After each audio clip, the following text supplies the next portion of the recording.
লোকসভা ভোটের সাফল্যের মুখ দেখার পর একক ক্ষমতায় এই প্রথম রাজ্য বিধানসভায় আনুষ্ঠানিকভাবে পা রাখল বিজেপি। শুক্রবার বিধায়ক পদে শপথ নিলেন বসিরহাট দক্ষিণ কেন্দ্রের জয়ী বিজেপি প্রার্থী শ্রমিক ভট্টাচার্য। তাকে শপথ বাক্য পাঠ করান বিধানসভা সচিব। শপথ নিয়ে সময় নষ্ট করেননি নবনির্বাচিত বিজেপি বিধায়ক। ছুটে যান কলকাতা মেডিকেল কলেজ হাসপাতালে।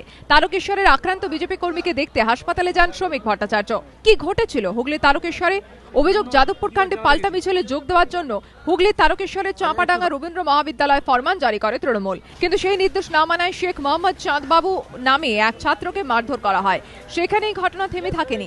ছাত্রের পরিবারের অভিযোগ, ঘটনার প্রতিবাদে সোমবার কলেজে যান তাঁর দাদা শেখ মোহাম্মদ নাসিম। অভিযোগ, কলেজ থেকে বেরিয়ে আসার পরই তৃণমূলের লোকজন তাকে বেধড়ক মারধর করে। যাদবপুর সিটি যে মিটিং আছে, তোমাকে যেতে হবে। ওরা মানে টিএমসি ছেলেরা যে ছাত্ররা রয়েছে তারা বলেছে। বলার পর ওরা নাকচ করেছে যে আমরা যাব না।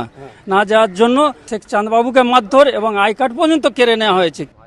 খবর পেয়ে শুক্রবার বিধানসভা থেকে সরাসরি হাসপাতালে যান বিজেপি বিধায়ক শ্রমিক ভট্টাচার্য। ঘটনার তীব্র নিন্দা করে অবিলম্বে অভিযুক্ত তৃণমূল দুষ্কৃতীদের গ্রেফতারের দাবি জানান তিনি। এটা তো জঙ্গলের রাজত্ব চলেছে। একদিকে শিক্ষামন্ত্রী বলছেন যে পঠন পাঠনের ব্যবস্থা করতে হবে, একদিকে তারা বলছেন যাদবপুর ইউনিভার্সিটিকে স্বাভাবিক করতে হবে, ক্লাস চালু রাখতে হবে। আর তাদের মিছিলে না গেলে তাদের আই কার্ড কেড়ে নিয়ে তাদের পিটিয়ে কলেজ থেকে বার করে দেওয়া হবে। তাহলে এখানে উদ্দেশ্যটা কি? উদ্দেশ্যটা কিন্তু কৃতদাস তৈরি করা। যদিও অভিযোগ অস্বীকার করেছে তৃণমূল। অভিযুক্ত তৃণমূল নেতা লালটু চট্টোপাধ্যায়ের দাবি, এই ঘটনায় তৃণমূল কোনোভাবে জড়িত নয়। বিজেপির পক্ষ থেকে এখন মিথ্যে অভিযোগ করা হচ্ছে। আক্রান্ত বিজেপি কর্মীকে কলকাতা মেডিকেল কলেজে দেখার পর সেখান থেকে বিধাননগর কমিশনারেটে ছুটে যান শ্রমিক ভট্টাচার্য।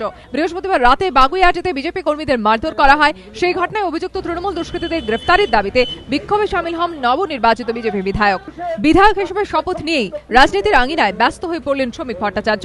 বুঝিয়ে দিলেন, একদিকে যেমন তাঁর লক্ষ্য বিধানসভার অন্তরে দলের আওয়াজ তুলে ধরা, তেমনি একমাত্র বিজেপি বিধায়ক হিসেবে সংগঠনকে চাঙ্গা করতে সবসময় দলের নেতাকর্মীদেরও পাশে থাকবেন তিনি। শ্রমিক ভট্টাচার্যের সঙ্গে এদিন শপথ নেন চৌরঙ্গী কেন্দ্র থেকে তৃণমূলের টিকিটে জয়ী নয়না বন্দ্যোপাধ্যায়। দীপক ঘোষ ও হিন্দোলদের রিপোর্ট, এবিপি আনন্দ, কলকাতা।